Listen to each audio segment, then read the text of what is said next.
नमस्कार, मेरा नाम डॉक्टर पीके शाह है।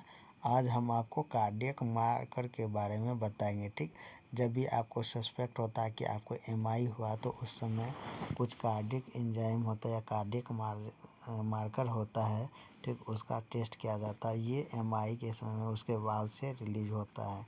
ठीक, उसका देखेंगे उसका बिगनिंग का टाइम क्या है, पीक वैल्यू कब होता है एंड वो रिटर्न टू नॉर्मल कब होता है। ठीक, इसमें सबसे इम्पोर्टेंट जो होता है अभी सबसे अधिक जो मोस्ट यूज किया जाता है उसको होता है ट्रोपोनिन, जिस मतलब होता है एंजाइम। इसमें टॉप टी टॉप आई भी उसमें भी सबसे अधिक यूज किया जाता है। और सबसे अच्छा मतलब cardiac marker trop T trop I and trop C में भी टॉप टी होता है, तो टॉप टी का यूज किया जाता है। ठीक, इसके साथ साथ और भी होता है, मायोग्लोबिन हो गया, CK-MB हो गया, CK हो गया, AST हो गया, LDH हो गया। ये सब सबसे पहले यूज होने वाला कार्डियक मार्कर क्या था, LDH ही था। ठीक, लेकिन अब ये सब उतना इम्पोर्टेंट नहीं है, लेकिन सबसे अधिक इम्पोर्टेंट क्या है, टॉप टी। पर इसके साथ साथ भी अदर का भी यूज किया जाता है।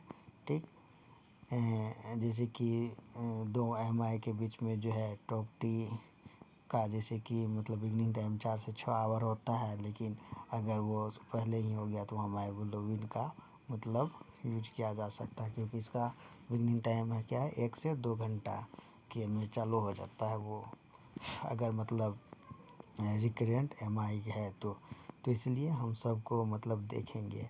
ठीक, सबसे पहले हम लोग मायोग्लोबिन का लेते हैं। इसका बिगनिंग टाइम क्या है 1 to 2 आवर है, और पीक वैल्यू कब होता है 6 to 8 आवर्स में पीक वैल्यू रहता है and return to normal 1 to 2 days में आ जाता है। इसके बाद CK-MB है, ये 2 to 6 आवर इसका क्या है मतलब बिगनिंग टाइम है एंड पीक वैल्यू कब रहता है 16 to 20 आवर में एंड 2 to 3 डेज में ये रिटर्न होता है। इसके बाद CK देखते हैं तो 4 to 8 आवर में ये मतलब बिगनिंग होता है,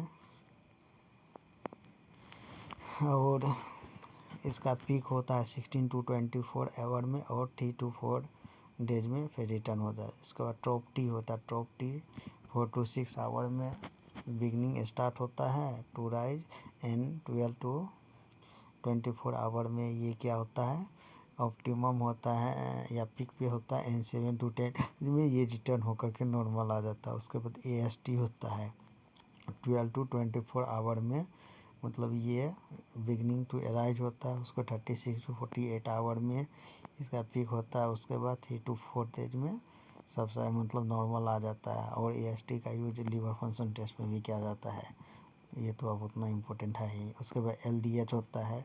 ठीक, इसका जो है बिगनिंग आवर है 24 to 48 आवर। उसके बाद हो गया 72 आवर तक इसका पीक रहता है एंड 8 to 10 डेज में लो हो जाता है। ठीक, तो उम्मीद है कि आपको ये समझ में आया होगा। ठीक, जैसे कि एमआई का कोई भी मतलब आपको सस्पेक्ट होता है तो सबसे पहले आप क्या करते हैं, उसका जो है पहले तो साइन सिम्टम देखेंगे, जो भी है चेस्ट पेन और नहीं वो, उसके बाद ECG करेंगे। ECG में कुछ मतलब आपको लग रहा है तो या तो ST एलिवेशन है, ST डिप्रेशन है कंसिक्वेंट लीड में। ठीक, तो उसके बाद आप कार्डियक मार्कर को कराते हो for the diagnosis of MI. धन्यवाद।